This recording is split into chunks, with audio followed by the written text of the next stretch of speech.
Anita Among watondera saba sajja otaka kupanda watondera ababaka bafa parliament Anita Among banama uli mkwatono yatwalide speaker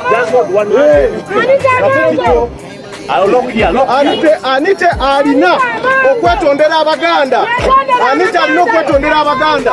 Bannayuganda Abaganda. Ebya Anita Among webite webiri embeera sinnungi era bibye byamwononekedde ddagwe ampuliriza ku mukutu ogwa Red Zone TV oluvannyuma lw'ebigambo bye yakoze mu Parliament bwe yabadde akubiriza olukiiko ku nsonga ey'emmwanyi. Abantu abava mu bitundu ebya Buganda bavuddeyo emirundi mingi nnyo nga balaga obutali bumativu era bwe twogerera n'abeekalakaasi batandise dda era nga Anita Among ebibye si birungi abantu basaba Alekulire nga bwe gwali luli ku bavubuka abaali beekalakaasa nga balumba Parliament. Kati ku luno buli Muganda yenna buli muntu yenna awangalira mu Buganda bavuddeyo dda nga bagamba Anita Among ku bigambo bye yayogedde bw'aba teyeetondedde Buganda bwe kiba kisoboka Alekulire. Bigambo wabiwulidde wabula njagala kubanga nkulaga mbeera nga bweri ku Parliament ku bigambo bya Anita Among ebyamuleetedde oba ebyamuzaalidde akabasagwa mpuliriza ku mukutu ogwa Red Zone TV. Ebigambo bino byaddiridde era ababaka abava mu Buganda abatula kakiiko akamanyiddwa nga Buganda Caucus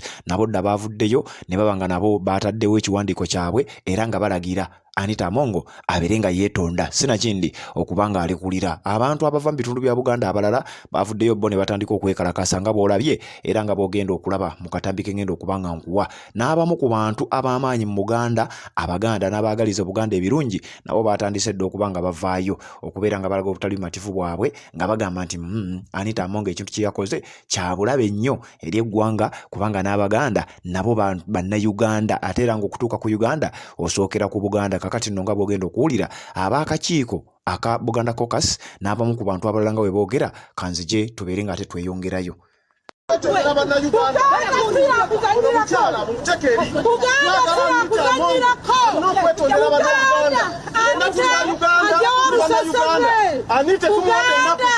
alina okwetondera Abaganda siya kuzanyirako Abaganda nabo bannayuganda mumuteke eri maaso omukyala agala wano kino ekiwandiko kwate ekiwandiko kyotwalire sipiika twala ekiwandiko kino gwani atitute bannamawulire mukwatono yatwalire sipiika Anita alina okwetondera Abaganda. Anita alina okwetondera Abaganda. Bannayuganda Abaganda nabo bantu. Abaganda bantu. Twagala Anita yetondera Abaganda walizayinge akola Abaganda nabo bantu. Twagala Anita Among atekwetondera Bannayuganda. Anita Among Uganda. Anita alina okwetondera Bannayuganda.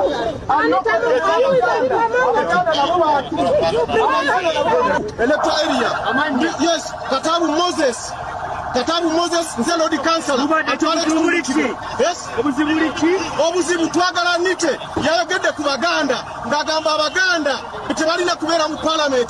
Twagala Abaganda betondere Abaganda nabo bannayuganda nga boolaba abakyoli nga boolaba abalango n'abanyankole bonna bannayuganda. Tetusuubira Anita kwogera ku kintu ekyo kubanga Speaker wa Parliament n'olwekyo batukutte naye ekiwandiiko kikino tubadde tukitwalira Speaker wa Parliament era tujja genda maaso tumwana ennaku ntono nnyo. Speaker wa Parliament okuyimirira mu ntebe empunde bw'etyo ey'ekitiibwa n'ayawulayawula abannayuganda mu mawanga nga instructinga n'abakozi ba Parliament bakole ekisoboka kyonna nti eggwanga erimu bakunge abantu nga babakunga nti si ku nsonga eriwo ku ggwanga.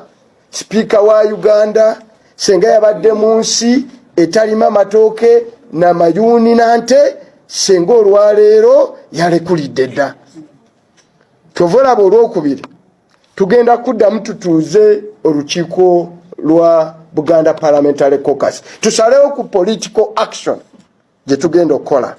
Naye banaabanga awulira alinamu ensa bwandituuse olwokubiri nga yeetondedde bannayuganda n'abantu ba Buganda.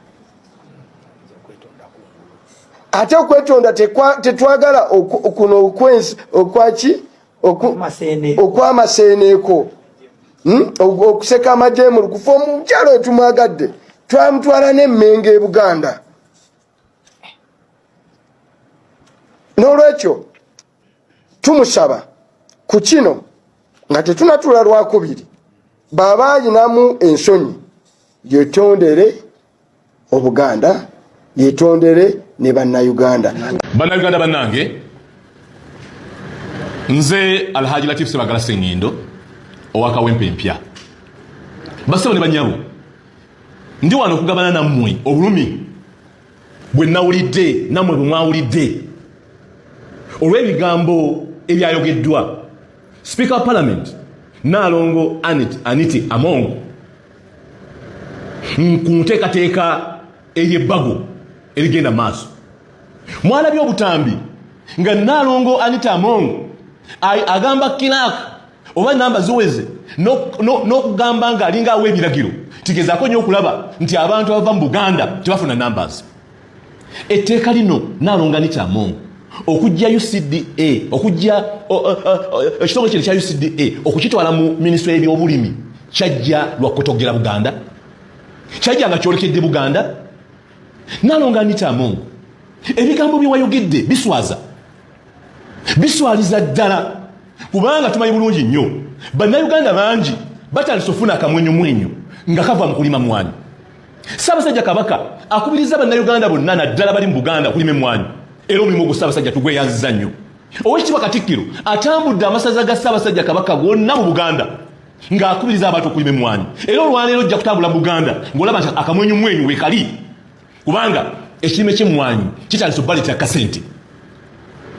Tumanyi bulungi nnyo tujjukira bulungi nnyo Nalongo Anita Among wayambala Gomesi wano n'ogenda Mengo nga lugenda okuzaguza amazalibwa ga Ssaabasajja Kabaka ku misinde gya Kabaka n'ogula ebijoozi era nemuyimirira ku madaala ne Katikkiro n'akwambaza n'emijoozi n'ojambala ng'oli mu Gomesi. Twali tetumanyi nti Nalongo Anita Among walina effumu mu mugongo gwo. Twali tetumanyi nti olina obulabe n'obukyayi eri Buganda kubanga toyinza kubeera gwe Nalongo Anita Among nga tumanyi bulungi nnyo olina ebyobugagga bingi mu Buganda wano oba obifunye otya oba otya ekyo kirala naye n'obeera nga ovuddeyo okwagala okusanyusa kubanga ayagala emmwanyi zive mu UCDA ye mwami Yoweri Kaguta Museveni yagala emmwanyi zive mu UCDA President wa Uganda nga ffe tulaba bulungi nnyo ekitongole kya UCDA kikoze omulimu munene nnyo okuwa bannayuganda amaanyi kyokkola abantu olwaleero twogera ku billions kumpi 2 UCDA zeerese mu balimi b'emmwanyi nga zigenda mu kitabu ky'eggwanga. Kakati Anita Among oyagala kusanyusa nti olw'okubeera nti oyina ebizibu byo mu mbeera zonna olw'okuba nti bannayuganda babadde batunuulidde nnyo Parliament era n'okutuuka okugamba nti Parliament etandise okunyonyerezebwako olw'obulyake bwe batandise okunoonyereza mu Parliament. Kakati oyagala kusanyusa President Museveni kubanga mu mbeera zonna oba oli awo fayiro zo bwe ziba zituuseeyo asobola okugamba nti alina omulimu gwatukolera. Nalongo Anita Among lwaki walazizza obukyayi obufaana bwe butyo eri eggwanga Buganda kubanga biwayogedde byabadde biraga kinene nnyo nti ebbago lino tulireese kwongera kunafuya abantu balima mmwanyi ate abasinga okulima emmwanyi wano olwaleero bali mu Buganda. Ebbago lino lyawagiddwa abantu ab'enjawulo abava mu bitundu eby'enjawulo abagamba nti emmwanyi sigale mu UCDA olwakakiki ali mu minisitule y'ebyobulimi. N'olwekyo Nalongo Anita Among ebigambo bino byatukoze bubi nnyo naye Mukama Katonda omutonzi waffe w'amaanyi ebigambo byewaddolooza nti okola kaama Mukama n'akuwanika n'ebivaayo mu lujjudde era emikutu gyonna byebitambula. Bw'otoveeyo Nalongo Anita Among Speaker wa Parliament ya Uganda ne weetondera obwakabaka bwa Buganda ne weetondera bannayuganda bonna abalimi b'emmwanyi bw'otoveeyo kwetonda bannayuganda tugenda kutandika okukuboola mu mbeera zonna buli woonoolaga tugenda kukuboola era njagala kukakasa tojja kutebenkera mirembe mu ntebe y'obwa sipiika ku bigambo bye bayogedde n'okutyoboola abantu ba Ssaabasajja Kabaka abava mu Buganda. Assalamu alaikum wa rahmatullahi wa barakatuh. Amanya n'eddoboozi Haji Abdu omusomi w'eddwa nkola ku nsonga ez'enjawulo emirimu nga gikutukataganyeeko ebyenfuna byo nga bidobonkanye ne oba oli bweru wa ggwanga emirimu gya kutankalanako jangu kusomere ku ddwa okubedda nedda eddwa zaabaawo eddwa zisomibwa omuntu n'oterezebwa mu mbeera yonna ebadde ekwesibyeko akanyaga. Nina ekyoto kye nsobola okukumira wadde oli bweru wa ggwanga nga toli kumpi wano n'ofuna omukisa ogwo nawe n'osomerwako ku dduwa nakuteddeko n'akabaani Allah ajja kukusaasira ajja kwanukula. Kuba ku namba yange y'essimu 0752 44 71 56 ne ku WhatsApp kwendi mpereza obubaka sobole okukuyamba. Assalamu alaikum warahmatullahi wabarakatuh.